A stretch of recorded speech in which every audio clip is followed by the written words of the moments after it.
Нандин багштай баярлалаа. Үргэлжлүүлэн дунд чатны унших татлын хичээлээ хүлээн авч үзнэ үү. Өмнөх удаагийн хичээлээр бид баттгал хичээл үзэж унших тестийн 3 дахь хэсгийн 2 асуулттай 4 сонголттой дасгал ажилласан. Харин өнөөдрийн хичээлээр бид HSK 4 дахь зэргийн 2 дахь хэсгийн өгүүлбэрийг зөв дараалалд оруулах дасгалыг ажиллах болно.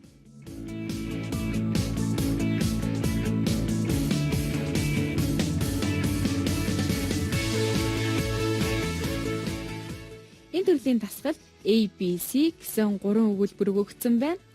Бид эхлээд 3 өгүүлбэрийг уншаад зөв дараалалд оруулах хэрэгтэй. Хамтдаа дасгал ажиллан өгүүлбэрийг хэрхэн хурдан бөгөөд амжилттай зөв дараалалд оруулах талаар сурцгаая. Дасгалыг харцгаая. A. 中国是一个多民族的国家。B. 其中汉族人数最多。C. 共有56个民族。Энэ дасгалыг хийхдээ эхлээд өгүүлбэрүүдийн эхний 2 хандсыг уншина. A өгүүлбэрийн эхний 2 хандс中国буюу хятад. B өгүүлбэрийн эхний 2 хандс其中буюу тэр дундаа. C өгүүлбэрийн эхний 2 хандс 共有буюу нийтдээ гэсэн үг байна. Үгийн утгыг эхээс бага руу гэсэн маягтайгаар дараалуулна. Хамгийн том нь 中国 буюу хятад. Дараа нь 共有нийтдээ, дараа нь 其中 буюу тэр дундаа гэсэн үг байна. Тэгэхээр бидний хариулт A, C, B гэсэн дараалтай болж байна. Ингэж дараалуулсныхаа дараа заавал өгүүлбэрээр бүтэн уншиж зөв хийсэн хэсгээ шалгана. Энэ дараалалаар уншиж үзье. 中国是一个多民族的国家，共有56个民族，其中汉族人数量最多。Хятад бол олон үндэстэнтэй орон нийт 56 үндэстэнтэй. Тэр дундаа хан үндэстний хүн амын тоо хамгийн их. Бид зөв хийсэн байна. Бид хэрвээ бүтэц холбоо үгсийн талаар сайн мэдлэгтэй байвал өгүүлбэрийг хялбархан зөв дараалалд оруулж чадна. Учир нь бүтэц холбоо үгийн байрлал өөрчлөгддөггүй, тогтсон дараалалтай байдаг. Жишээ дасгалыг ажиллацгаая. A. 但我知道肯定是哥哥来了。B. 尽管没有看到人。C. 因为我在房间里已经听到了他的笑声。Эхний 2 хандсыг харцгаая. 但我энэ 2 хандс нь нэг үетэй үг учраас зөвхөн эхний үг болох 但 үгийг харна.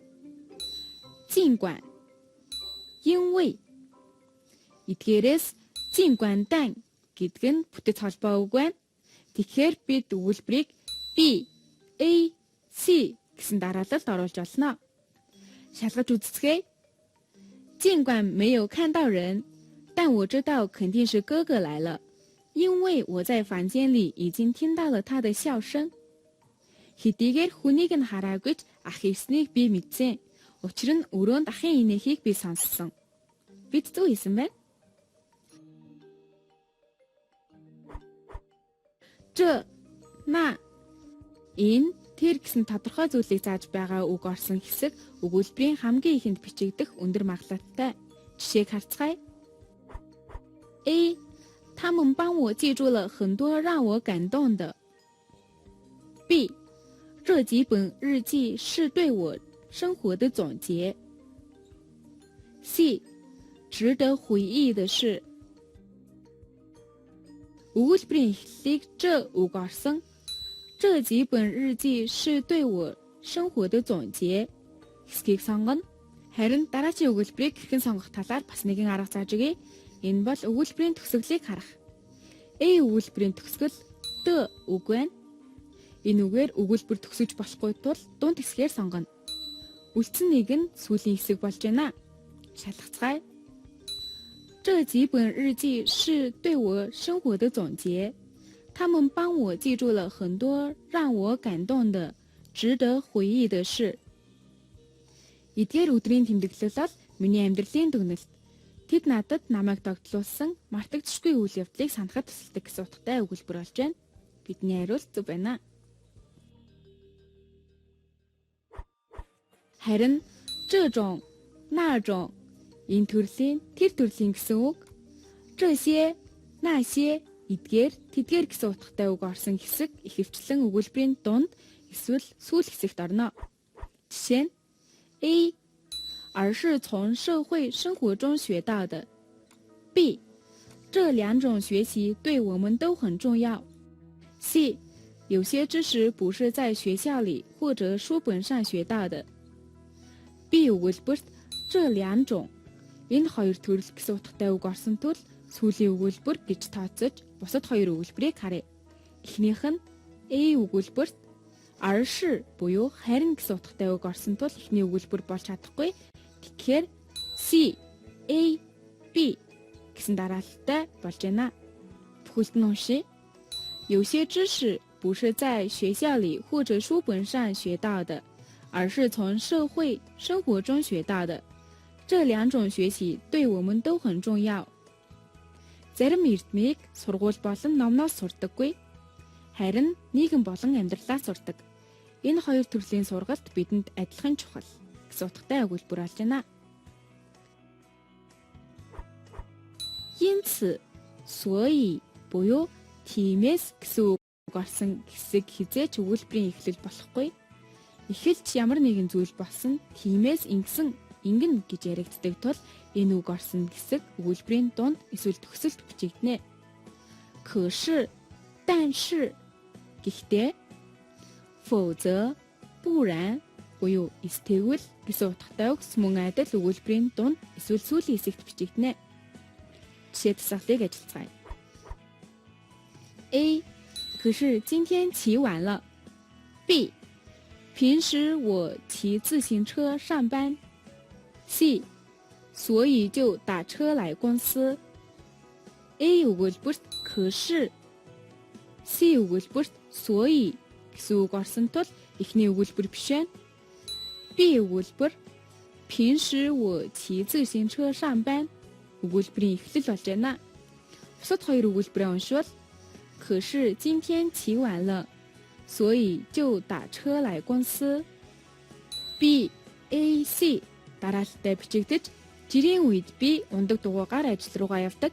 Гэхдээ өнөөдөр оройтож болсон тул таксигаар ажил руугаа ирсэн гэсэн утгатай өгүүлбэр болж байна. Дараагийн жишээг харъя. A. 这种情况下就需要及时解释。B. 两个人在一起总会出现一些误会。C. 否则误会就可能越来越深。A өгүүлбэрт 这种 буюу энэ төрлийн гэсэн үг орсон тул өгүүлбэрийн эхэнд орохгүй гэдгийг бид сурсан. C өгүүлбэрт 否则 буюу эсвэл гэсэн утгатай үг орсон тул мөн өгүүлбэрийн эхний өгүүлбэр шин. Тэгэхээр B өгүүлбэр эхний өгүүлбэр болж байна. Бусад хоёр өгүүлбэрийг уншвал 这种情况下就需要及时解释，否则误会就可能越来越深。B, A, C гэсэн дараалалтай бичигдэж хоёр хүн хамт байхад үл ойлголцол үүсдэг. Энэ тохиолдолд цаг тухай бүртэн тайлбарлах хэрэгтэй. Эсвэл үл ойлголцол улам гүнзгий болно. Та бүхэн дараах тасгалыг бидээн хийгээрэй. A. 但我还是觉得它能带给我很多快乐。B. 因为在整理过程中会回忆起过去许多美好的事情。C. 尽管有时候整理东西很麻烦。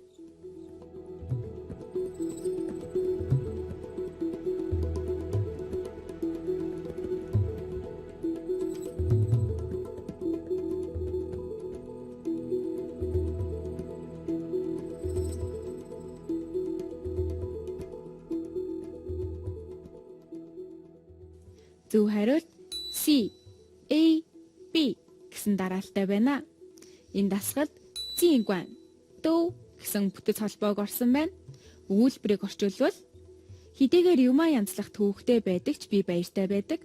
Учир нь юмаа янзалж байхад өмнөх сайхан дурсамжуудаа эргэн сандаг гэсэн өгүүлбэр болж байна. Та бүхнийг зөв хийсэн гэж найдаж байна. Бүтэц холбоо үгсийг сурснаар бид дасгалыг хурдан хийдэг болно. Тиймээс та бүхэн бүтэц холбоо үгсээ бидээн сураарай. Үзэгчдээ өнөөдрийн хичээлээр бид HSK 4-р зэргийн унших тестийн 2-р хэсэгт ирдэг өгүүлбэрийг зөв дараалалд оруулах дасгалын талаар сурч ажиллалаа. Дараагийн хичээлээр үг сонгож орхигдсон цаг бүхлэг дасгалыг сурч ажиллах болно. Хэтэд хэлний дунд чатны хичээл үгээр өндөрлөж байна. Дараагийн хичээлээр дахин уулзтлаа. Түр баяртай. 再见。